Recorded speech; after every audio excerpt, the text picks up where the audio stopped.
દિવાલ ચણાવવાથી રાજીવનગરમાં જે ગત વર્ષે જે સમસ્યા હતી, ખૂબ પાણીનો જલભરાવ થવા પામ્યો હતો. આ જલભરાવને કારણે આ જે જગ્યાએ દિવાલ બની છે એ જ જગ્યાએ ખૂબ વધારે મોટા પ્રમાણમાં પાણી એકઠું થયું હતું અને જે જગ્યાએ દિવાલ છે ત્યાંથી નીચે ઉતરી અને પાણી જતું હતું. આ દિવાલ છે એ બનવાથી જે પાણી નીચે ઉતરીને પુલની નીચે પસાર થઈ ગયું હતું, એ પાણી હવે પસાર થાય એવી શક્યતા નથી અને જળભરાવની સ્થિતિ જે ગયા વર્ષે થઈ હતી એ થવાની પાછી પૂરેપૂરી શક્યતા છે.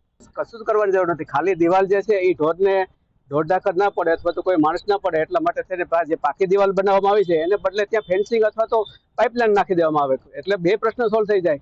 ઢોરઢાકર પણ ના પડે અને પાણીનો જળભરાવ પણ ના થાય. બે સમસ્યાનો ઉકેલ થાય છે. બસ ખાલી ટેકનિકલ સોલ્યુશનની જરૂર છે, બીજું કશું કરવાની જરૂર નથી.